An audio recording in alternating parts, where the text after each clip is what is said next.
Hello नमस्कार दोस्तों, आप सभी का पीटीएफ सिविल सर्विस एकेडमी में स्वागत है। बहुत बहुत अभिनंदन है आप सभी लोगों का।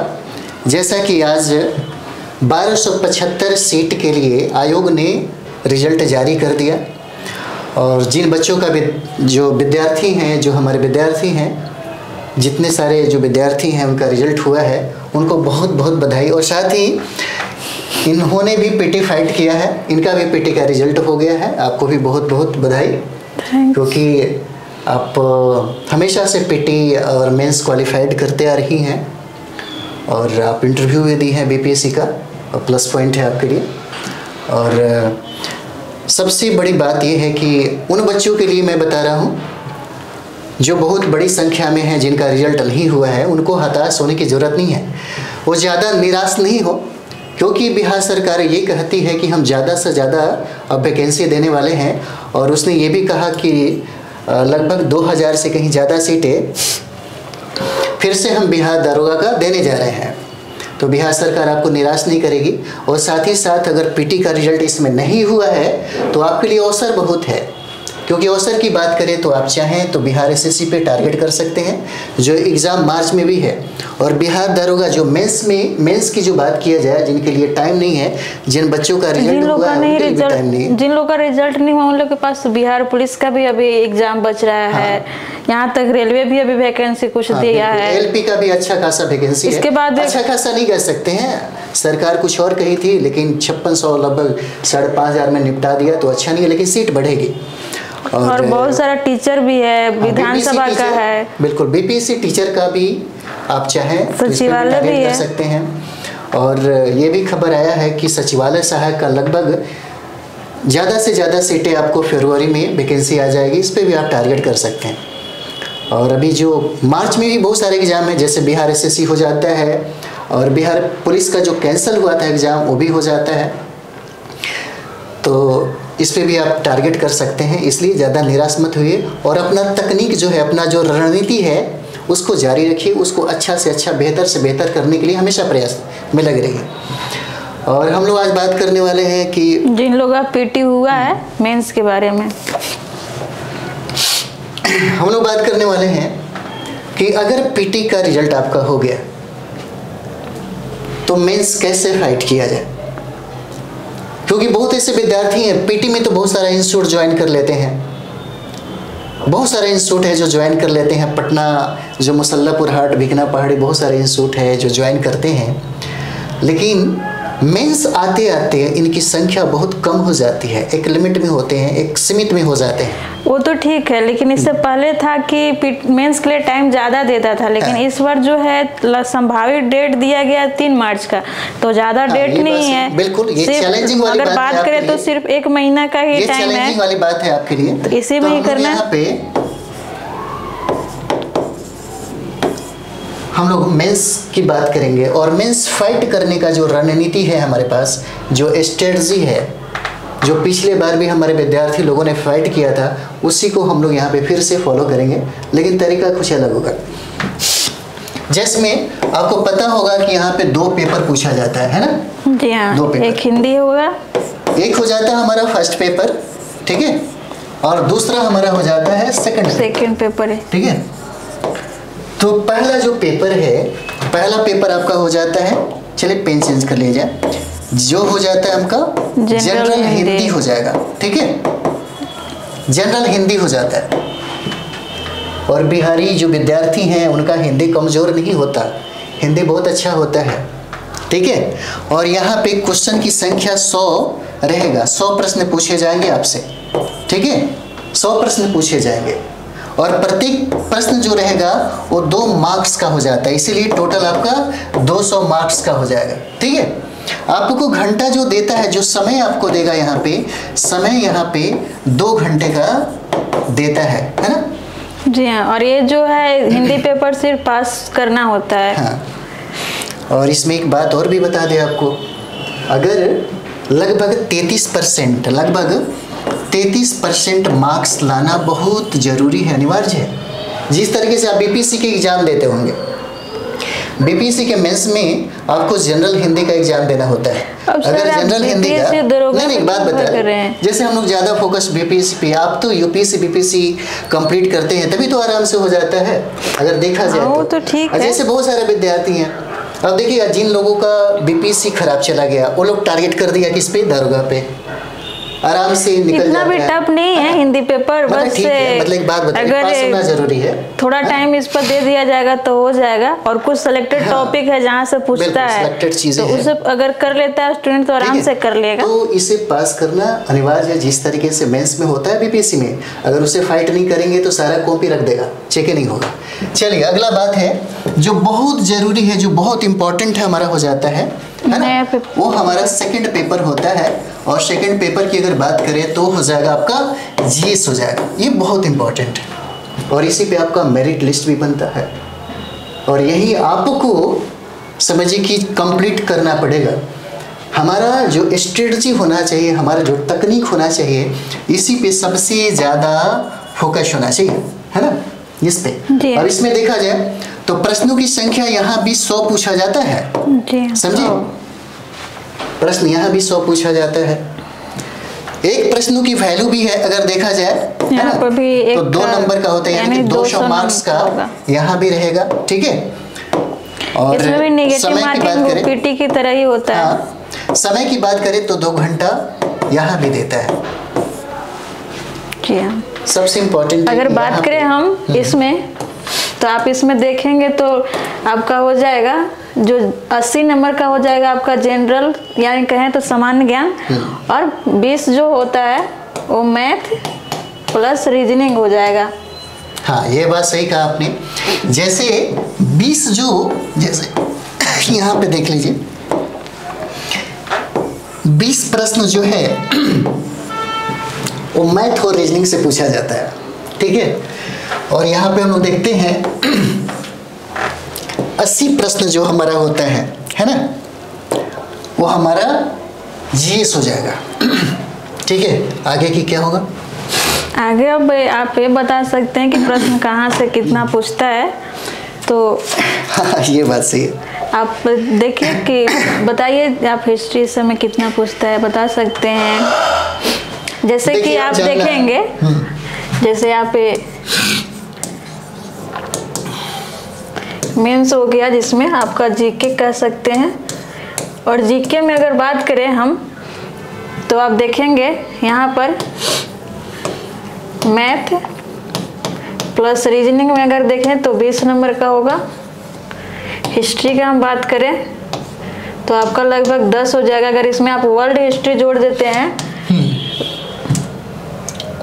वर्ल्ड हिस्ट्री जोड़ देते हैं तो इसमें भी 5 क्वेश्चन हो जाएगा, यानी आपको पूरे हिस्ट्री से बात करें तो आपका 15 हो जाएगा। कभी कभी 12-13 भी होता है, 15 भी होता है, इससे कम भी हो सकता है, बढ़ भी सकता है। तो इन्होंने बताया। इसके बाद आप देखेंगे ज्योग्राफी में, तो आपको ज्योग्राफी में लगभग 10 से 15 है। इसके बाद सर बता रहे हैं, और जैसे आपने कहा कि मैथ और रीजनिंग से 20 प्रश्न पूछे जाते हैं, ठीक है। हिस्ट्री से इन्होंने कहा 10 प्रश्न पूछे जाते हैं, जो Indian history, ancient, medieval, modern हो जाएगा। और वर्ल्ड हिस्ट्री से सर बताएंगे अलग अलग, लेकिन अभी और जैसे प्रश्नों की संख्या बताया जा रहा है। साइंस जो है, साइंस यहाँ से लगभग 25 प्रश्न पूछे जाते हैं आपसे, ठीक है। बढ़ने घटने का साइंस यहाँ पे लगभग 25 प्रश्न पूछे जाते हैं, कभी घट जाता है कभी बढ़ जाता है, लेकिन यहाँ पे रहेगा, ठीक है। उसके बाद हम लोग पॉलिटी पे बात करें, है ना, तो पॉलिटी अगर देखें तो पॉलिटी से भी 10 प्रश्न पूछे जाते हैं। जी हाँ। अब ये हम इसलिए बता रहे हैं ताकि आपको ये ध्यान रहे कि हमको क्या क्या पढ़ना है, कैसे और किस तरीके से हम लोग करें ताकि हमारा स्कोर। इसके बाद अगर हम बात करें तो इकोनॉमिक्स हो जाएगा आपका। इकोनॉमिक्स में भी आपका 10 प्रश्न है।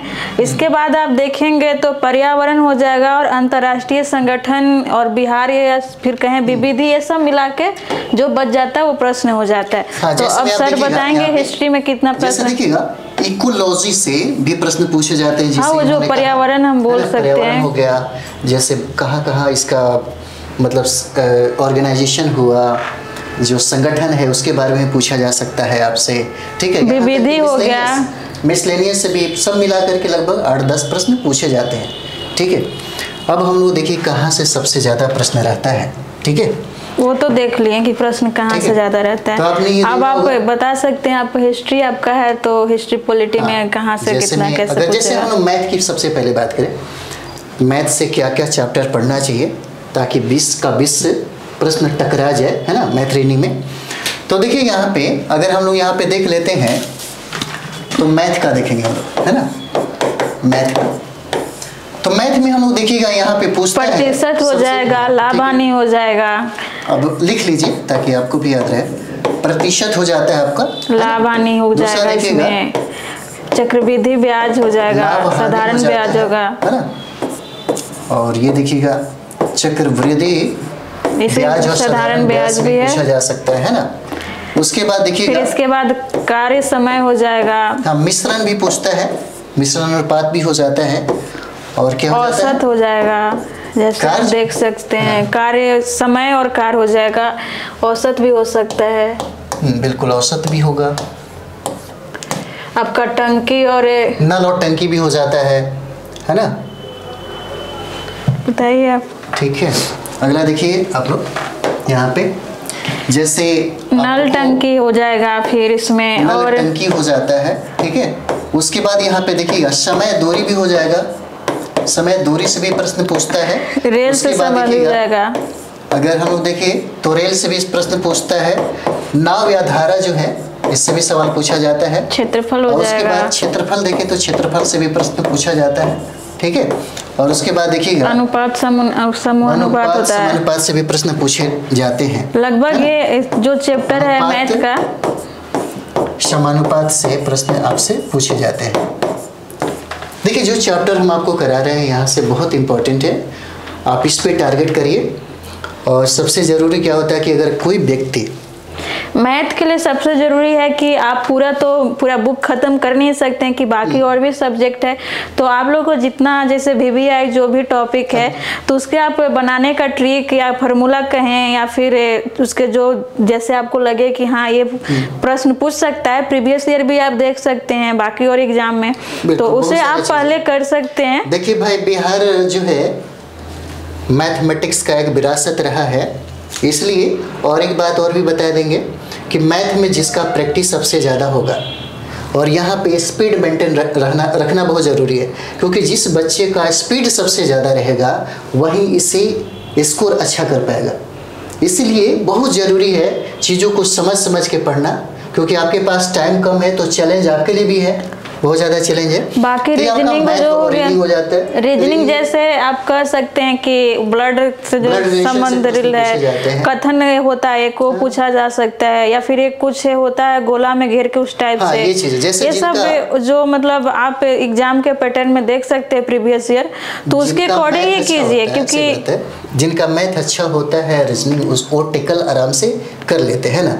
हाँ, हो जाता है, तो आप प्रीवियस ईयर पर कर सकते हैं। इसके बाद आप साइंस देख सकते हैं।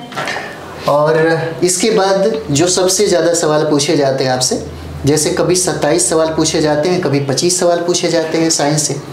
साइंस बहुत ईजी है, अब सोच के देखिएगा 20 में 20 लड़का भी मैथ बना देता है। मैथ रीजनिंग में, मैथ और रीजनिंग में 20 में 20 भी प्रश्न बनाए जा सकते हैं, बहुत आसान है। उसी तरीके से साइंस में भी अगर 25 प्रश्न पूछे जाते हैं तो 22-23 प्रश्न को पकड़ा जा सकता है, ये आसान है, बहुत इजी है। तो हम लोग इस पे भी बात करेंगे, जैसे अभी हम लोग साइंस की बात कर रहे हैं, फिजिक्स का, है ना, हम लोग फिजिक्स का बात करें तो फिजिक्स में क्या क्या इंपॉर्टेंट है। आप साइंस को 3 पार्ट में भी बांट के तो देख सकते हैं। हाँ, ना, ये भी सही है। अगर आप साइंस को देख सकते हैं तो साइंस को आप 3 पार्ट में बांट लीजिए। जैसे आप एग्जाम देते होंगे तो आपका हो जाएगा फिजिक्स हो जाएगा, आप अगर बात करते हैं तो केमिस्ट्री हो जाएगा, और फिर बायोलॉजी हो जाएगा।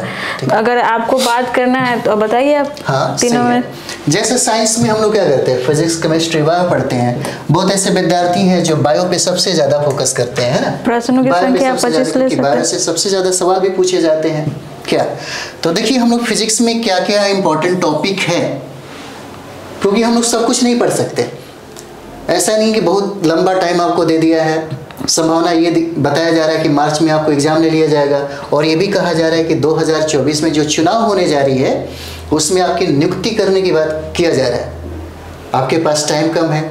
और एक और बात बताएं आपके लिए, जैसे इन्होंने कहा होगा कि पीटी में उम्र का जी नहीं, अभी हम बताए नहीं है, अभी बताएंगे। जैसे एक बात, जैसे आप था ना कि आप इससे पहले जितने भी दरोगा का एग्जाम हुआ तो एक उसमें था कि जैसे आप अगर पीटी देते हैं, पीटी का रिजल्ट होता है, फिर मेंस का रिजल्ट होता है, इसके बाद आप फिजिकल करते हैं, इसके बाद जब मेरिट लिस्ट बनता था तो उस टाइम आपको एज के अनुसार आपका कटअप जारी किया जाता था, मतलब एज पर ही मेरिट लिस्ट बनता था। लेकिन इस बार एक आप लोग जो भी पीटी फाइट किए हैं उन लोग के लिए एक प्लस पॉइंट ये है कि आप लोग का यहाँ पर कटअप इस बार जो भी है इसी एज पर ही जारी किया गया है। तो आप लोग का एक यहाँ से आपका प्लस पॉइंट हो गया कि आगे जब अगर पीटी मेंस और फिजिकल करते हैं तो आप लोग का एज का झंझट खत्म है। यहीं से आप लोग के लिए बहुत ही ज्यादा यहाँ पर कह सकते हैं कि उपलब्धि है। बहुत ऐसे नए विद्यार्थी होंगे जो पूरी एनर्जी के साथ पीटी का एग्जाम दिए, पीटी फाइट किए और सुपर एनर्जी से लबालब होंगे, एकदम नया होंगे, है ना। फर्स्ट अटेम्प्ट में वो चाहते हैं कंप्लीट करने को, तो पहले जैसा झंझट नहीं है उनके पास कि बूढ़े लोग आएंगे, पहले उनका सिलेक्शन होगा, बाद में नए लोगों को देखा नहीं था ना, तो ये पीटी में ही कर दिया गया था। बाकी दो दरवाजा पहले था, अब नहीं है। नहीं, पहले था कि एज मतलब फाइनल में किया करता था। जी हाँ, अब इस बार पीटी में ही कर दिया, है ना। अब पीटी में क्या हुआ कि जो होंगे, अब नया जो स्टूडेंट होगा, जो सुपर एनर्जी से लबालब होगा, वो चाहे तो एक ही बार में फाइट कर सकता है। लेकिन फाइट करने का एक ही तरीका आपको बता दे, अभी भी अगर कोई बंदा, कोई स्टूडेंट इस जीएस पे सबसे ज्यादा बेहतर रणनीति के साथ अगर पढ़ाई करेगा। एक चीज और होता है बिहार में कि जैसे पीटी जो हुआ तो पीटी में बहुत सारे ऐसे स्टूडेंट छटते हैं जिन लोग का जीएस कमजोर होता है और मैथ अच्छा होता है, क्योंकि जीएस जो पीटी एग्जाम होता है उसमें मैथ ज्यादा नहीं पूछता है, सिर्फ 10 नंबर का ही पूछता है। अच्छा ठीक है, हम समझ गए आप क्या कहना चाहती हैं। आप बीपीएससी यूपीएससी दी हैं, आप इंटरव्यू भी दी हैं, तो आपका बहुत अच्छा तैयारी है। ऐसा नहीं है, हमारे बिहार के जो लोग हैं उनकी भी तैयारी जबरदस्त होता है। जैसे मैं अभी देखिए, अभी जो जितना हमारा जो विद्यार्थी जो रिजल्ट जो लाया है अधिकतर सब बीपीएससी का स्टूडेंट था। मतलब समझिए कि जो बीपीएससी का हमारा आदर्श जो विद्यार्थी रहा, बाकी जो दरोगा का स्पेशली जो तैयारी करता था उसमें कुछ लोगों का नहीं हुआ, कुछ लोगों का हुआ। लेकिन जो 100% जो बीपीएससी का प्योर स्टूडेंट था उसका रिजल्ट अभी है, एक अभी नहीं गड़बड़ हुआ। हाँ, तो आप बताइए होने का कारण भी क्या है? क्यों रिजल्ट उन लोग का हुआ? क्योंकि उनका जीएस जो है ना बहुत स्ट्रांग होता है। हाँ, हम बहुत अच्छे तरीके से जीएस को टैकल कराते हैं। वही तो हम आपको बता रहे हैं कि यहाँ पर अगर जैसे हम जीएस की बात करें तो आपको भी बता रहे थे, आपको भी बहुत सारा पर्सन था, बहुत सारा मतलब फैक्ट या कॉन्सेप्ट की बात करें या बहुत सारा सब्जेक्ट था, उसके गहराइयों तक हम ले जा करके स्टडी कराएं। तो बहुत सारे विद्यार्थी रहे, जैसे 67 में आपने भी इंटरव्यू दिया तो इसी बल पे तो दिया। ये भी तो बल था कि हाँ जीएस आपका बहुत अच्छा है, बहुत स्ट्रॉन्ग है। तो है। बाकी जो भी विद्यार्थी जो दिया इस पे दिया। तो जीएस को स्ट्रॉन्ग करने का पहले जैसा नहीं कि पहले लुसेंट पढ़ लेते थे काम चल जाता था, अब नहीं है। हाँ, इस बार का पैटर्न भी तो पीटी में कुछ अलग कर दिया है। जैसे अगर हम बात करें तो जो पहले बीपीएससी का जो पैटर्न था उसी तरह से इस बार दरोगा का एग्जाम लिया गया है। ये बात सही है, क्योंकि पहले जो था लुसेंट से लगभग क्वेश्चन मिल जाता था। नहीं मतलब पता होगा साइंस का जो प्रश्न इस बार पीटी में था, जैसे फिजिक्स का, वो बहुत ही अलग ही था। मतलब थोड़ा सा एनसीईआरटी पढ़ने की जरूरत पड़ जाए। एनसीईआरटी पढ़ना पड़ेगा या डीपली कर सकते हैं। लेकिन भाई अभी एनसीईआरटी पढ़ने की जरूरत नहीं है, आपके पास एनसीईआरटी पढ़ने के लिए टाइम नहीं। हम बताते हैं कि कहाँ से आपको पढ़ना चाहिए, रिजल्ट की गारंटेड होगा। और निश्चित तौर पे आप थोड़ा सा टाइम दीजिएगा, 8 से 10 घंटा अपने रूम पे बैठ के पढ़िएगा, ठीक है। जो लोग बैठ जाते हैं ना वो लेकर के, जो रूम से बाहर रहते हैं उनका रिजल्ट नहीं होता। जो रूम के अंदर बैठ करके मेहनत करते हैं, संघर्ष करते हैं, और याद रखिए संघर्ष में आदमी हमेशा अकेले होता है। जब आपकी सफलता मिलेगी, जब दारोगा आप बनेंगे ना, तो पूरी दुनिया आपको पूछेगी, तब आपके पीछे सारा जहान रहता है ना। बाकी अकेले रह करके पूरे जोर शोर से लगे रहिए। रिजल्ट हम तो आज तक दारोगा के लिए कहीं क्लास नहीं किए, कहीं सेट के लिए ज्वाइन किए थे पहले में, तो उसका हम किए ही नहीं, छोड़ दिए। चलिए यहाँ पे देखते हैं, हम लोग पहले जान जाए फिजिक्स में क्या क्या इंपॉर्टेंट है आपके लिए। तो नोट भी करते जाइए, आप चाहें तो नोट भी कर सकते हैं। जैसे फिजिक्स में देखेंगे मापन से जो सवाल पूछा जाता है, मापन, ये इंपॉर्टेंट हो जाता है। आप पहले बता भी सकते हैं कि अगर बायोलॉजी का बात करें तो यहाँ से लगभग 15 प्रश्न हो जाएंगे, केमिस्ट्री से बात करें तो यहाँ से 10 हो जाएगा और फिजिक्स से 10 है। देखिए इस तरह से तो बहुत ज्यादा होगा, 10 10 20 30 35 हो जाता है। नहीं यहाँ से हो जाएगा आपका 5 से 7 नहीं वहाँ उसमें ज्यादा होता है, इसमें कम होता है। केमिस्ट्री कम होता है। अगर देखें तो कभी बढ़ा देता है कभी घटा देता है, लेकिन बायोलॉजी ज्यादा पूछता है, बायोलॉजी ज्यादा रहता है। तो बायोलॉजी पे हम लोग फोकस कहाँ से करेंगे वो भी बताते हैं। तो जैसे में टॉपिक की अगर बात करें तो मापन बहुत इंपॉर्टेंट हो जाता है। उसके बाद अगर बात करें तो जैसे हो जाएगा गति हो जाता है, कार्य हो जाएगा, है ना, ऊर्जा हो जाता है, शक्ति हो जाएगा, ऊर्जा और शक्ति हो जाता है ना। यहाँ से प्रश्न पूछे जाते हैं आपसे, ठीक है। जैसे गुरुत्वाकर्षण, प्रकाश हो जाएगा, विद्युत हो जाएगा। बिल्कुल, एक मिनट लिख दिया जाए। गुरुत्वाकर्षण का नियम जो है, समझे, नियम, यहाँ से भी सवाल आपसे पूछे जाते हैं। इसके बाद आप जैसे आप देख सकते हैं, इस टाइप से भी तो बांट के आप बता सकते हैं। जैसे अगर हम फिजिक्स लिए तो फिजिक्स में आप देखेंगे तो मापन हो जाएगा, गति ले सकते हैं, गति यहाँ, यहीं पर आप गुरुत्वाकर्षण भी बोल सकते हैं। इसमें आप इसका नियम भी पढ़ सकते हैं। हाँ, नियम तो डिटेल्स नहीं, नियम ही सबसे ज्यादा होता है। इसके बाद आप देखेंगे तो प्रकाश से हर बार प्रश्न एक पूछता है, चाहे आप किसी भी चीज का एग्जाम दीजिए, प्रश्न यहाँ से जरूर रहता है। फिर आप देखेंगे ध्वनि हो जाएगा, हाँ, साउंड से भी प्रश्न पूछे जाते हैं। ऊर्जा हो जाएगा, शक्ति हो जाएगा। ये सब आप लोग का सिर्फ टॉपिक बताया जा रहा है, ये नहीं, अब आप लोग पर डिपेंड करता है कि आप किस तरह से इसे करते हैं। जैसे और भी हो जाएगा, विद्युत धारा हो जाएगा, चुंबकत्व हो जाएगा, और इसमें आप एक और जो है आविष्कारक, ये आप लोग के लिए VVI है, क्योंकि यहाँ से एक प्रश्न पूछता है, पूछा जाता है आविष्कार का। तो ऐसे में बहुत सारा हो जाता है। आप लोग इसलिए ज्यादा नहीं बता पा रहे हैं क्योंकि फिजिक्स पढ़ना बहुत ज्यादा है। हाँ, और आवर्त गति भी आप लोग देख लीजिएगा। आधुनिकीकरण का भी जो है वो भी चाहते हैं तो उसको भी कर लीजिए। जो बहुत इंपॉर्टेंट है वो हमारा हो जाता है बायोलॉजी, है ना, क्योंकि बायोलॉजी से हमेशा अगर देखिएगा 10 12 15 ऐसे भी प्रश्न पूछे जाते हैं। तो इसी पे हम लोग चर्चा कर लेते हैं। जैसे बायो में हम लोग देखेंगे यहाँ पे, तो देखिएगा ये हमारा हो जाएगा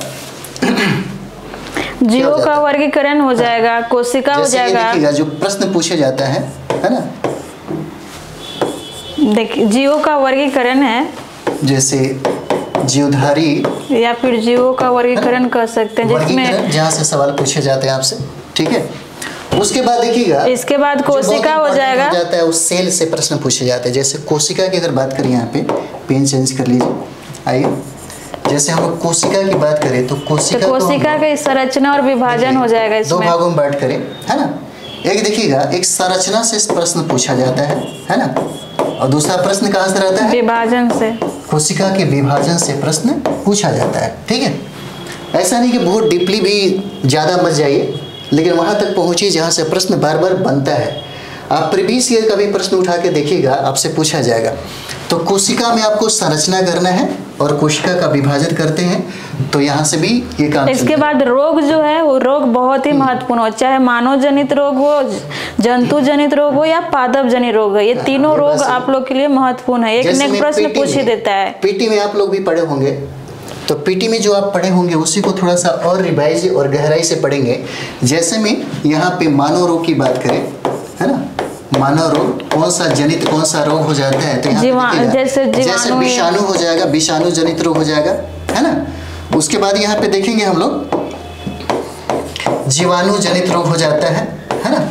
उसके बाद यहाँ पे देखेंगे प्रोटोजोआ हो जाता है, ठीक है। उसके बाद हम लोग देखेंगे यहाँ पे फंगल हो जाता है ना। और इसी तरह से जंतु जनित और पादप जनित भी रोग यही है, इसी चीज से प्रभावित वो भी होता है। तो आप लोग देखें, इसमें आप एक और भी कर सकते हैं, इसे भी मानव जनित में आप चाहे तो पादप जनित हो जाएगा, जंतु जनित हो जाएगा, और चाहे तो जो पशु में जो रोग होता है ना, जो जंतु में, उसको भी कर सकते हैं, है ना। एक और इम्पोर्टेंट हो जाता है यहाँ पे अनुवांशिक जो रोग है, यहाँ से कभी कभी प्रश्न पूछा जाता है ना। इसलिए आप कर लीजिए, ज़्यादा टाइम नहीं लगेगा। अनुवांशिक जो रोग है अनुवांशिक रोग, यहाँ से भी सवाल आपसे पूछे जाते हैं, इसलिए बहुत इंपॉर्टेंट है। ये 2 घंटे का चैप्टर है, 2 घंटे में पढ़ेंगे सारा का सारा कंप्लीट हो जाएगा आराम से। उसके बाद हम लोग अगला जो करते हैं वो हो जाता है हम लोग का, जैसे पादप में करेंगे हम लोग, पादप में, तो इसको भी हम लोग थोड़ा सा डिवाइड कर ले। आप देखिएगा यहाँ पे जैसे पादप में देखें तो उत्तक से प्रश्न पूछा जाएगा। बता दीजिए सब, क्या आप ही बता दीजिए। नहीं बताइए ना, नहीं आप ही बताइए। तो यहाँ से भी सवाल पूछे जाते हैं, ठीक है। तो उत्तक से हो जाएंगे। उसके बाद देखिएगा यहाँ पे पोषक हो जाता है ना, पोषक से भी सवाल पूछे जाते हैं आपसे। उत्तक हो जाएगा, पोषक हो जाएगा। और ये देखिएगा यहाँ पे हार्मोन से भी सवाल पूछे जाते हैं, हार्मोन से, है ना, हार्मोन से सवाल पूछे जाते हैं। और उसके बाद देखिएगा यहाँ रोग से सवाल पूछे जाते हैं, ठीक है, रोग से सवाल पूछे जाते हैं, बहुत इंपॉर्टेंट है, ठीक है। पादप अगर हम लोग करना चाहेंगे तो उत्तक, पोषक, हार्मोन और रोग से भी सवाल पूछे जाते हैं आपसे, ठीक है।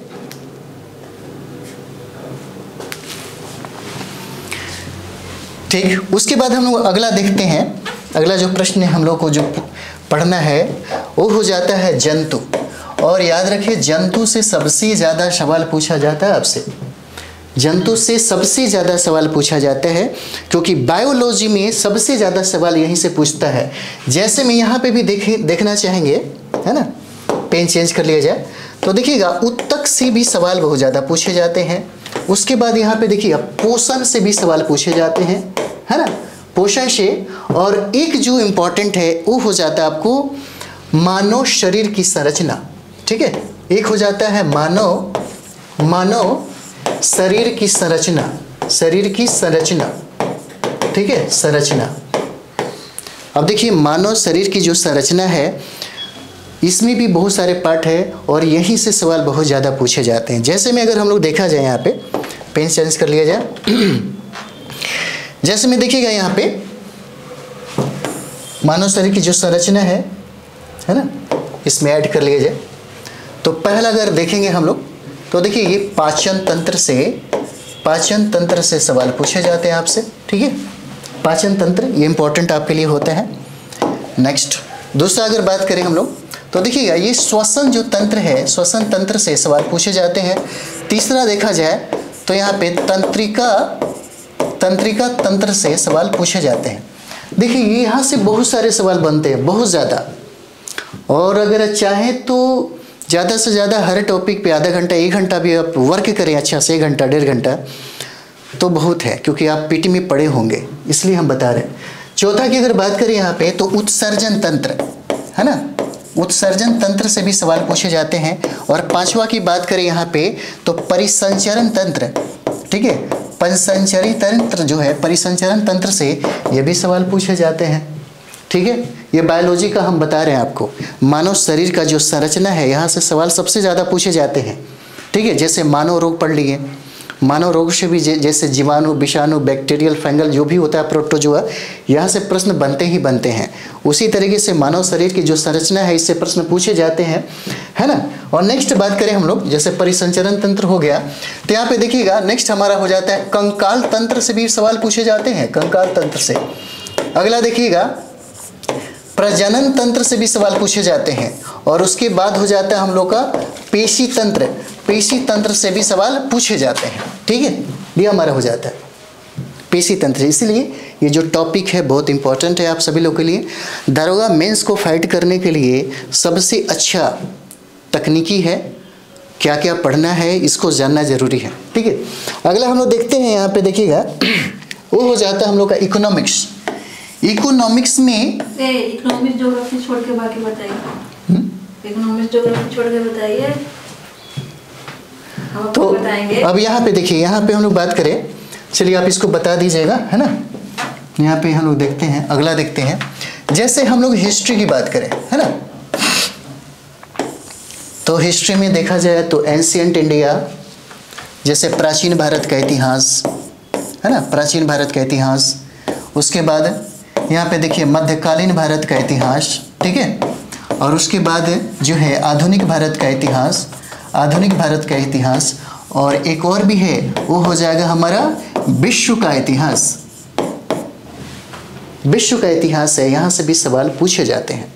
ठीक है, तो जैसे प्राचीन भारत का इतिहास, मध्यकालीन भारत का इतिहास और आधुनिक भारत का इतिहास और विश्व का जो इतिहास है, तो याद रखिएगा इंडियन जो इतिहास है आपका, ठीक है, इंडियन जो हिस्ट्री है यहाँ से 10 सवाल पूछे जाते हैं और विश्व का इतिहास है यहाँ से 4-5 प्रश्न पूछे जाते हैं आपसे। ठीक है, सबसे ज़्यादा फोकस आपको ये नहीं कि मॉडर्न पे ही करना है, मॉडर्न पे तो करना ही करना है, लेकिन किसी वजह से कहीं प्रॉब्लम ना हो जाए, इसीलिए प्राचीन भारत का इतिहास और मध्यकालीन भारत का इतिहास और आधुनिक को भी पढ़ना है। जैसे प्राचीन की बात करें तो यहाँ पे हड़प्पा पे सबसे ज़्यादा फोकस कर लीजिएगा, वैदिक पे भी कर लीजिएगा, उसके बाद नास्तिक धर्म जो है, नास्तिक धर्म जिससे बुद्ध और जैन पे कर लीजिएगा, उसके बाद आप देखिएगा यहाँ पे मौर्य कर लीजिए, मौर्योत्तर से प्रश्न बहुत ज़्यादा पूछे जाते हैं, मौर्योत्तर कर लीजिए, गुप्त कर लीजिए और यहाँ पे गुप्तोत्तर कर लीजिए, बस हो गया, बस। उसके बाद जो मध्यकालीन भारत का इतिहास है, मध्यकालीन भारत के इतिहास में 2 चीज़ें पढ़िए, एक है हमारा दिल्ली सल्तनत, ठीक है, और दूसरा है मुगल पढ़ना है, बस इतना कर लीजिए। दिल्ली सल्तनत और मुगल कर लेते हैं, ऐड कर लीजिए, मराठा भी कर लेते हैं, थोड़ा सा दक्षिण भारत का इतिहास भी अगर कर लेंगे तो यहाँ से हमारा काम चल जाता है। बहुत इंपॉर्टेंट हमारा है वो हो जाता है आधुनिक भारत का इतिहास। तो आधुनिक भारत के इतिहास में आप देखिएगा यूरोपियों का आगमन पढ़िए, है ना, आगमन कर लीजिए। उसके बाद यहाँ पे देखिएगा बंगाल कर लीजिए और बंगाल के बाद 1857 की क्रांति कर लीजिए, उसके बाद कांग्रेस कर लीजिए, है ना, और कांग्रेस के बाद सामाजिक धार्मिक सुधार आंदोलन, सामाजिक धार्मिक सुधार आंदोलन कर लीजिए। जो सबसे ज़्यादा इंपॉर्टेंट है आपके लिए वो हो जाता है गांधी एज, यानी कि इंडियन नेशनल मूवमेंट जो है उसमें बहुत ज़्यादा इंपॉर्टेंट आपको हो जाएंगे। जो गांधी युग है यहाँ से सवाल बहुत ज़्यादा पूछे जाते हैं, ठीक है, बहुत ज़्यादा सवाल यहाँ से पूछे जाते हैं। उसके बाद यहाँ पे देखिएगा यहाँ से पत्रिका, है ना, उसके बाद यहाँ पे देखिएगा संगठन, ठीक है, ऐसे सवाल आपसे पूछे जाते हैं जो बहुत ही समझिए कि इम्पॉर्टेंट होते हैं। उसके बाद हम लोग विश्व का इतिहास अगर बात करें तो विश्व के इतिहास में ज़्यादा टारगेट करने की ज़रूरत नहीं है, ठीक है, जहाँ से प्रश्न अधिकतर बने उसे करें, क्योंकि आप नए हो जाएंगे, लेकिन आपको पढ़ना पड़ेगा और हमारे पास इसका ट्रिक है, बहुत इजीली विश्व के इतिहास को पढ़ा जा सकता है, ठीक है। और विश्व के इतिहास में 6-7 चीज़ें ही हम लोग पढ़ेंगे, ठीक है। तो ये हमारा हो जाएगा, मतलब समझिए कि आपका इतिहास हो जाता है, ठीक है। और चलिए तो आप बताइए एक पॉलिटी बताइए। हाँ, पॉलिटी में अगर हम लोग देखें, पॉलिटी जो है, पॉलिटी आपको बता देते हैं। पॉलिटी में जो सबसे ज़्यादा इम्पॉर्टेंट है हमारा, ठीक है, जैसे देखिए पॉलिटी में, क्योंकि पॉलिटी से 10 सवाल पूछे जाते हैं, इसीलिए इसे कमज़ोर नहीं समझिए, समझे। इसके बाद हम बताएंगे कि एग्ज़ाम के लिए क्या करना चाहिए। अभी हमारे पास जो 40 ज़्यादा टाइम नहीं है, मुझे लगता है कि मार्च में 3 मार्च के बाद शायद एग्ज़ाम का डेट तय कर दिया जाएगा, तो आपके पास बहुत कम समय है। ये जनवरी ऑलरेडी ख़त्म होने जा रहा है, फरवरी, मात्र फरवरी में, वो भी उसमें 28 दिन का ही होगा, तो ज़्यादा टाइम आपके पास नहीं है। और एकदम ग्रांटेड जो आपका स्ट्रेटजी है वही हम बताएंगे, और निश्चित तौर पे अगर उस पर आप अमल रखते हैं, कायम अगर आप होते हैं, तो गारंटी है कि रिजल्ट होगा। और हमारे विद्यार्थी जो हैं एकदम लगे रहिए, ठीक है, जितने लोग हैं एकदम लगे रहिए बढ़िया से, एकदम एक भी सीट आपसे बाहर नहीं जाने वाला। पॉलिटी में हम लोग देखेंगे यहाँ पे प्रस्तावना जरूर पढ़ लीजिएगा, प्रस्तावना से प्रश्न पूछा जाता है ना। उसके बाद देखिएगा स्रोत से प्रश्न पूछा जाता है, ठीक है, स्रोत हो गया, जैसे समिति हो गया, अधिनियम हो गया, यहाँ से भी प्रश्न पूछा जाता है, जैसे समिति हो जाता है ना। और समिति की बात करें तो यहाँ पे अधिनियम जो एक्ट है, अधिनियम, यहाँ से भी सवाल पूछे जाते हैं आपसे, ठीक है। उसके बाद यहाँ पे देखेंगे एक सवाल जो बहुत इंपॉर्टेंट हो जाता है, फंडामेंटल राइट्स। कभी भी और किसी भी एग्जाम में फंडामेंटल राइट्स बहुत इंपॉर्टेंट होता है, यहाँ से सवाल पूछे जाते हैं, जैसे मौलिक अधिकार। फंडामेंटल राइट्स और प्लस में फंडामेंटल ड्यूटी भी पढ़ लीजिए, क्योंकि मौलिक अधिकार पढ़ते हैं तो साथ ही साथ जो मौलिक कर्तव्य है उसको भी देख लीजिए। यहाँ से प्रश्न बहुत ज़्यादा रहता है। उसके बाद अगर लोग बात करें वो हो जाता है आपका डीपीएसपी, यानी कि राज्य के नीति निर्देशक तत्व, जो 36 से 51 है, पूरा का पूरा अनुच्छेद आपको याद होना चाहिए, है ना। जैसे होता है डीपीएसपी, यहाँ से भी सवाल बहुत ज़्यादा आपसे पूछे जाते हैं, ठीक है। डीपीएसपी बहुत इंपॉर्टेंट है। और जो सबसे इंपॉर्टेंट है, कुछ जो अनुच्छेद है जो बहुत महत्वपूर्ण है, यानी कि महत्वपूर्ण अनुच्छेद जो है उसको हम लोगों को पढ़ना है। और क्या क्या अनुच्छेद है वो हम आपको बता देंगे, ठीक है। जैसे महत्वपूर्ण जो अनुच्छेद है, अनुच्छेद इसे एकदम याद रख लीजिए, यहाँ से सवाल आपसे पूछे जाते हैं, ठीक है। उसके बाद देखिए संविधान संशोधन, संविधान संशोधन, और संविधान संशोधन में क्या क्या इंपॉर्टेंट है सब नहीं पढ़ा जाता, बहुत कम संविधान संशोधन है। लगभग 15 से 20 अगर संविधान संशोधन को रट लेते हैं तो निश्चित तौर पे यहीं से सवाल पूछा जाएगा, ठीक है। तो ये देखिए संविधान संशोधन है, संशोधन, ठीक है, यहीं से सवाल पूछा जाता है। और उसके बाद हम लोग बात करें जैसे पंचायती राज व्यवस्था भी आप चाहें तो पढ़ सकते हैं। और हम लोग समग्र रूप से देखें तो कार्यपालिका, विधायिका, न्यायपालिका की बात करें तो इसमें बांट के अगर पढ़ लेते हैं तो टोटल का टोटल एक भी सवाल जब अगर आप पॉलिटी बनाएंगे तो ज़्यादा से ज़्यादा एक ही गलत होगा, जहाँ तक मेरा मानना है। अगर ठीक से उससे भी अगर चाहें तो पॉलिटी में प्रश्न नहीं गड़बड़ाता, इसे याद रखिएगा, है ना।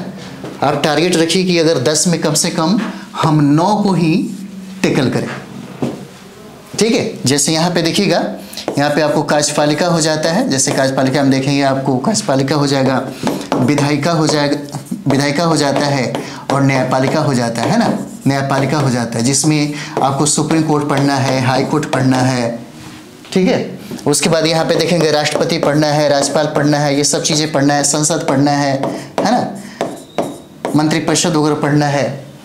इसे एक ही बार में कर दिए ताकि ज़्यादा से ज़्यादा एक दिन भी अगर पूरा का पूरा टाइम दीजिएगा, एक दिन सुबह से लेकर के शाम तक तो लगभग समाप्त हो जाएगा, ठीक है।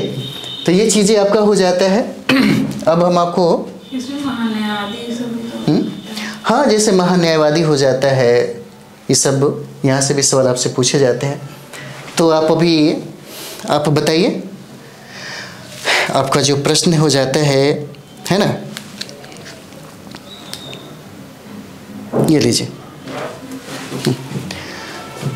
इकोनॉमिक्स और ज्योग्राफी जो है आप बता लीजिए।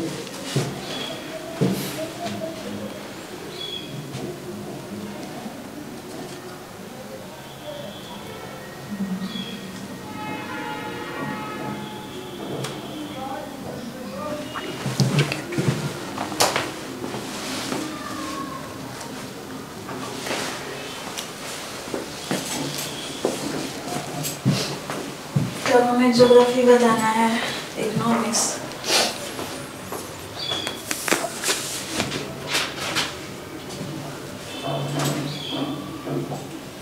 तो ज्योग्राफी में जैसे अगर हम बात करें कि ज्योग्राफी में कहाँ से पूछेगा, तो आप ज्योग्राफी देखेंगे जैसे भूगोल, तो इसको आप 2 पार्ट में बांट के पढ़ सकते हैं। यहाँ आप देखेंगे तो भारत का भूगोल हो जाएगा, और इसमें आपको विश्व का भूगोल हो जाएगा। अगर प्रश्नों की बात करें कि प्रश्न कहाँ से ज़्यादा पूछेगा, तो आप प्रश्न की अगर बात करें तो आप देखेंगे कि लगभग आपको 10 प्रश्न जो है भारत के भूगोल से पूछेगा, और आपके 5 प्रश्न जो है यहाँ से पूछेगा विश्व के भूगोल से। अगर हम भारत के भूगोल की बात करें तो भारत के भूगोल में आपको सबसे ज़्यादा प्राकृतिक भूगोल कहें या फिजिकल भूगोल कहें तो यहाँ से पूछेगा आपको। भारत के भूगोल में सबसे ज़्यादा प्रश्न आपको यहीं से पूछेगा। और एक बात और आप लोगों को हम बता दें कि अगर आप देखेंगे तो पिछले 1 साल से जो भी भूगोल या जो भी सब्जेक्ट है चर्चा में रहा है, कहीं ना कहीं लगभग वहीं से पूछता है। तो इसी तरह से आपको भूगोल में देखेंगे, फिजिकल भूगोल में तो आपको बहुत सारा हो जाएगा। जैसे आप नदी देख सकते हैं, अपवाह तंत्र। पहले तो आपको भारत का परिचय होना चाहिए, अच्छे से याद होना चाहिए। आपको इसी में आ जाएगा पूरे राज्य का राजनीतिक मैप जो होता है सब आ जाएगा परिचय में ही। फिर नदी हो जाएगा, झील, ये सब जो भी है ज़्यादा लंबा वीडियो हो जाएगा, इसलिए ज़्यादा नहीं बता रहे हैं। और अगर आपको हम विश्व भूगोल करें, फिजिकल भूगोल यहाँ हो गया, और कुछ राजनीतिक भूगोल में होता है। जैसे आप राजनीतिक भूगोल में देखेंगे तो भारत का पड़ोसी देश है, पड़ोसी देश, और पड़ोसी देश के किस किस राज्यों से सीमा लगती है और कौन सी सबसे लंबी सीमा साझा करती है, सब सारे चीज हो जाएगा आपका। और इसके बाद अगर हम विश्व भूगोल की बात करें तो इसमें आपको, इसमें भी सबसे ज्यादा फिजिकल हो जाएगा और फिर मैप हो जाएगा। मैप से आप लोग का एकदम निश्चित ही है कि एक प्रश्न पूछेगा, जैसे इस बार पूछा था, याद तो नहीं आ रहा, उसकी राजधानी पूछा था। इसी तरह से आपका ये मैप हो जाएगा और मैप से ही आप लोग का देश और देश की राजधानी याद हो जाएगी। फिर नदी ये सब हो जाएगा, इसमें भी देखेंगे नदी हो जाएगा, झील हो जाएगा, फिर आप देखेंगे तो धारा हो जाएगा, समुद्री धारा, महासागरीय धारा हो जाएगा, पवन हो जाएगा। ये सब सारे चीज जो है आपका विश्व के भूगोल में हो जाएगा। इसके बाद अगर हम बात करें इकोनॉमिक्स का,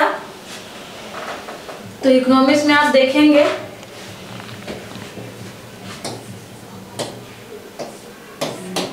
इकोनॉमिक्स में बात करें तो आपका इकोनॉमिक्स में हो जाएगा जैसे आर्थिक विकास,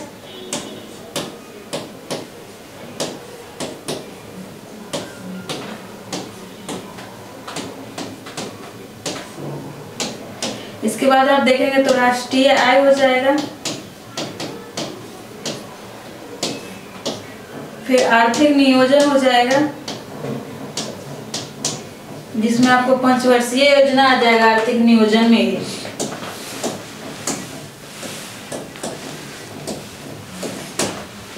इसके बाद आप देखेंगे तो मुद्रा हो जाएगा एवं मुद्रास्फीति हो जाएगा।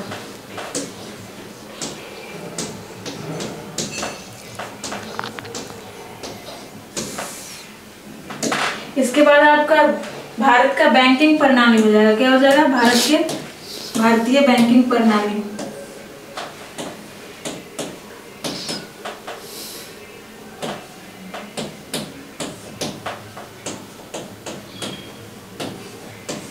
लेकिन अगर हम बात करें इसमें सबसे ज्यादा वीवीआई जो होगा आपका, ये 3-4 जो पॉइंट है ये बहुत ही वीवीआई है। इस तीनों से तो निश्चित ही है कि आपका एक न एक प्रश्न पूछेगा ही। फिर आप देखेंगे तो अगर बजट जैसे हो जाएगा, बजट का उल्लेख क्या है या बजट का मतलब अर्थ क्या होता है इस टाइप से, या फिर आपको पीछे का बजट भी पूछ देगा, बजट और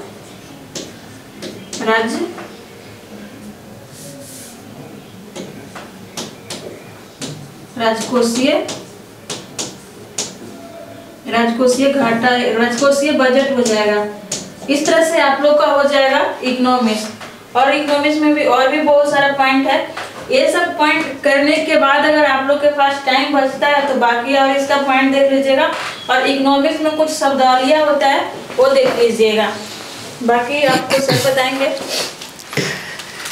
देखिए, इतना अगर हम लोग कंप्लीट करते हैं, अब बनता है कि हम लोग स्कोर ज़्यादा से ज़्यादा कैसे करें। देखिए, हम लोग कितना हो पढ़ लें, लेकिन अगर तकनीकी का इस्तेमाल नहीं करते हैं तो फिर रिजल्ट नहीं हो पाएगा, क्योंकि स्मार्ट स्टडी अब करना पड़ेगा। अब आप चाहते हैं कि गधों की तरह एकदम मेहनत किए जा रहे हैं और रिजल्ट आ जाए, तो नहीं होगा। आपको समझिए कि बैलेंस करके पढ़ना होगा, ठीक है। और आपके पास अगर 40-50 दिन का टाइम है तो उसके लिए हमें क्या करना चाहिए, ये बहुत इंपॉर्टेंट है। जैसे में यहाँ पे देखिएगा, एक डेली का रूटीन हमारे पास होना चाहिए। डेली में सबसे इंपॉर्टेंट है, देखिए, जिसका रिवीजन सबसे ज़्यादा हुआ, अभी के समय में जो बंदा अपने रूम में बैठ करके सेल्फ स्टडी पे सबसे ज़्यादा फोकस करेगा, उसी का रिजल्ट और उसी का एक सीट होगा। वही व्यक्ति एक दारोगा बनेगा, क्योंकि अगर रूम के बाहर ज़्यादा टाइम आपने दे दिया, चाहे वो टेस्ट के माध्यम से, चाहे डिस्कशन के माध्यम से, चाहे किसी भी माध्यम से, तो आपका रिजल्ट रुक सकता है। आपको ज़्यादा से ज़्यादा टाइम अपने रूम में ही पैक होना पड़ेगा। 12 घंटा 14 घंटा जितना टाइम आपको लगाना है, जितना कैपेसिटी, जितना एबिलिटी आपके पास है, सब कुछ समझिए कि पूरी एनर्जी लगा दीजिए। 40 दिन में कुछ नहीं होता है, ज़्यादा से ज़्यादा आपका शरीर गलेगा, या 2 महीना होगा। ज़्यादा सेल्फ स्टडी जो करता है उन्हीं लोग का, बिल्कुल सेल्फ स्टडी, किसी भी एग्जाम की बात हो, क्योंकि अगर आप 10 क्लास के ज्वाइन कहीं भी 10 कोचिंग के पीछे भागते हैं, कभी वहाँ कहाँ कितना अच्छा पढ़ाई, एकदम रियलिस्टिक बात बता रहे हैं। आपका इसमें बहुत ज़्यादा टाइम तो जाता ही जाता है। देखिए जैसे क्लास अगर आप जाते हैं तो क्लास में आपको आधा घंटा लोग पढ़ाता है और आधा घंटा बातें करता है, और अगर आप वो आधा घंटा रूम पर ज़्यादा टाइम दे के पढ़ते हैं तो ये आपके लिए बहुत ही अच्छा होगा। और ख़ास तौर पे जो हमारे अभी विद्यार्थी लोग खुशी मना रहे हैं, ठीक है, अभी एक मैसेज भी लोग किया था कि सर आज पार्टी कर रहे हैं तो पार्टी नहीं करिए, पार्टी फाइनल के बाद करिएगा, है ना।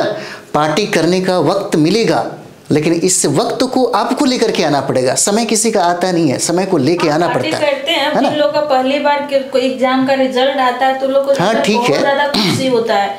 और बाकी और देखिए हमारे जो विद्यार्थी हैं, हम यही कहेंगे कि जितनी ताकत है आपके पास, जितनी क्षमता है, उस क्षमता का उपयोग करिए। और मैंने यही कहा कि रिवीजन, यानी कि रिवीजन ही आपको डिवीजन दिलाएगा, याद रखिएगा। ज़्यादा से ज़्यादा रिवीजन करना होगा और एक सेट डेली बनाना होगा। वही चीज़ें मैं डेली का आपको बता रहे थे। करते हैं तो भी सही है, और कोचिंग संस्था से भी करते हैं तो सही है। हाँ। लेकिन एक सेट जरूरी होना चाहिए, एक सेट प्रैक्टिस जरूर करें, और कहीं भी कर सकते हैं। मैनेजमेंट होता है और पता चलता है कि हमारे कौन सी पार्ट अभी कमजोर। जैसे मैं आपको बता रहा हूँ, हम अभी मेरी संस्थाओं के द्वारा एकदम कंप्लीट दारोगा मेंस का test series, daily test series हमने स्टार्ट किया है, एकदम लेबल वाला। तो सिर्फ टेस्ट मारने से काम नहीं चलेगा। जब आप टेस्ट लगाते हैं और टेस्ट लगाने के बाद जब आपका मैथ में प्रॉब्लम हो जाता है, साइंस में प्रॉब्लम हो जाता है, इकोनॉमिक, ज्योग्राफी, पॉलिटी, साइंस जो भी है, अगर इसमें कमी दिख रहा है, आपने स्कोर इतना क्यों नहीं पार किया? नहीं है, टेस्ट सब कोई लगाता है, लेकिन टेस्ट लगाने का एक तरीका होता है। जैसे अगर आप टेस्ट दिए 2 घंटा का टाइम पढ़नी है और उसमें टेस्ट लगाइए, उसके बाद आप उसको जाँच कीजिए उसमें नंबर कितना है, और इसके बाद आप देखिए कि हमारा कौन सा सब्जेक्ट में सबसे ज्यादा गलत हो रहा है। बिल्कुल वही हम बताना चाह रहे थे। सब्जेक्ट हमें मतलब हमारा सही चल रहा है। आपका जो सब्जेक्ट सबसे कमजोर है उस सब्जेक्ट पर ज्यादा फोकस कीजिए। जैसे कहने का मतलब है कि जब आप सीट लगाते हैं तो अपना मूल्यांकन खुद करिए, क्योंकि प्रत्येक दिन का फीडबैक जो है अगर आप नहीं ले पाते हैं तो मुश्किल होगा। उसके बाद देखिएगा यहाँ सबसे इम्पोर्टेंट जो चीज़ें हैं वो हो जाता है सेल्फ स्टडी पे। पीटी तो चलिए ठीक है, इधर से उधर से कर लिए तो हो गया, लेकिन मेंस जो होता है वो सेल्फ स्टडी पे होता है। भले लोग जो भी कहे कि मेरे संस्था के द्वारा हुआ, फलाना संस्था के द्वारा हुआ, जब तक आप नहीं चाहेंगे रिजल्ट नहीं हो पाएगा। आपका मेहनत और मेरा जो गाइडलाइन है, बस यही एक वजह हो सकता है रिजल्ट का। ठीक है। एक चीज़ और है कि जैसे मैथ है, तो मैथ है हर स्टूडेंट का अच्छा होता नहीं और हर स्टूडेंट अपने से समझ नहीं पाता है, तो इसमें सेल्फ स्टडी थोड़ी सी कम पड़ जाता है। हाँ। तो वो किसी टीचर से गाइडलाइंस ले सकते हैं, कोई भी हो, टीचर हो, सीनियर हो, दोस्त हो या भाई बहन कोई भी हो, तो उससे आप हेल्प ले सकते हैं, आप उस पर टाइम दे सकते हैं। हाँ, ये बात सही है। अगर हम बात करें तो हमें जहाँ तक लगता है कि जितना ज़्यादा आप सेल्फ स्टडी कीजिएगा वो आपके लिए सबसे बेहतर और सबसे बेहतर रिजल्ट भी देगा। देखिए मैथ के लिए आपके लिए हम कर सकते हैं, जो विद्यार्थी पीटी फाइट किए हैं, आप जल्दी से जल्दी आप चाहें तो हमसे कांटेक्ट कर सकते हैं। आपको घर बैठे ही एक बेहतर टीचर जो मैथ हमारे यहाँ पढ़ाते हैं, है ना, हमारे फैकल्टी में है वो, और हम लोग दिल्ली में पढ़ाया करते थे, अभी केडी कैंपस वगैरह में भी पढ़ाते हैं वो, तो हमारे साथ जुड़े हैं। तो मैथ का सबसे बेहतर आपको टेक्निक जो है वो आपको सिखा सकते हैं। मैथ हम आपको आराम से क्लास दे सकते हैं, कोई बहुत बड़ी बात नहीं है। अगर आप पढ़ने के लिए तैयार है, कमेंट्स ज़रूर करिएगा। जो सब्जेक्ट में आपको दिक्कत हो एक बार ज़रूर कमेंट्स करिएगा, है ना, इससे पता चल जाएगा। और जो विद्यार्थी हैं वो निराश नहीं हो, क्योंकि अभी तुरंत फिर से, क्योंकि बिहार सरकार चुनाव का माहौल है भाई, तो चुनाव के माहौल में इसका फ़ायदा आपको मिल सकता है। अभी देखिए बीपीएससी टीचर भी आप चाहें तो अगर बीएड डीएलएड किए हैं तो उसमें भी डालिए। हमारे यहाँ सभी चीज़ों का, जैसे बिहार दरोगा की बात करें तो मेंस का भी आपका डेली का टेस्ट सीरीज स्टार्ट हो गया है। जैसे में डेली टेस्ट सीरीज, क्योंकि आपको एग्जाम तक रोज़ एक सेट बनाना पड़ेगा, फिर उसके बाद आपको मूल्यांकन करने के बाद अपने स्टडी का स्टाइल जो है उसी के अकॉर्डिंग पढ़ना होगा।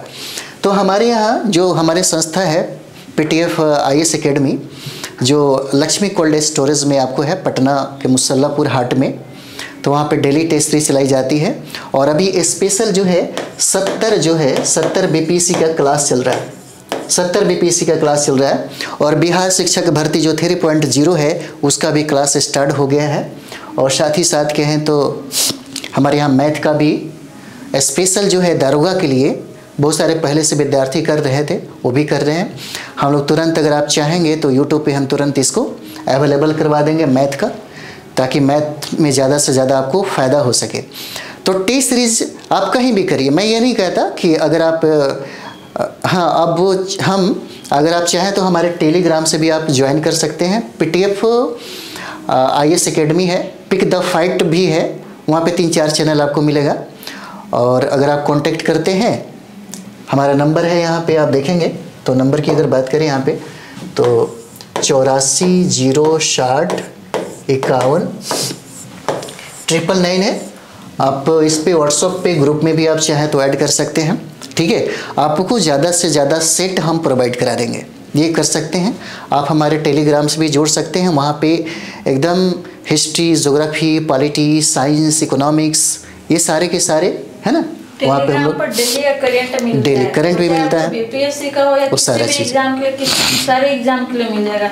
और बाकी अगर हम पीडीएफ में बात करें तो आपको पीडी का भी मिल जाएगा, सब चीज़ सारा अवेलेबल चीज़ है और बाकी बहुत सारा अवेलेबल। मेरा एक ही मकसद है कि आपका रिजल्ट हो, और आपके रिजल्ट के लिए आपको हमेशा पढ़ना पड़ेगा, कोई शॉर्टकट नहीं है। अगर आपको एक दारोगा का सीट चाहिए तो आपको मेहनत 12 से 14 घंटा करना ही पड़ेगा, ठीक है, लेकिन सही डायरेक्शन में। बहुत ऐसे विद्यार्थी हैं जो बहुत खुशी से पागल हो गए होंगे, है ना। अपनी एनर्जी को स्टोर करिए और उसको ज़्यादा से ज़्यादा यूज सिर्फ पढ़ने में लगाइए। अपनी क्षमता जो भी है, जो बैठने की जो लोग क्षमता रखते हैं ना 12 से 14 घंटा, वो लोग दारोगा लेके चले जाएंगे, ठीक है। और हम चाहते हैं कि हमारे संस्थाओं के द्वारा और हमारे जो विद्यार्थी हैं वो रिजल्ट दे। और निराश मत होइए वो विद्यार्थियों के लिए, है ना, वो मेरे जो दोस्त हैं, जो मेरे फ्रेंड हैं, उनके लिए हम कह रहे हैं निराश होने की ज़रूरत नहीं है, क्योंकि अभी बहुत बढ़िया वैकेंसी आपको आने वाली है, बहुत अच्छा सीट आपको आने वाला है, ठीक है। तो चलिए हम लोग नेक्स्ट वीडियो में मिलते हैं। आप सभी लोगों को बहुत बहुत धन्यवाद, बहुत बहुत धन्यवाद आप सभी लोगों को।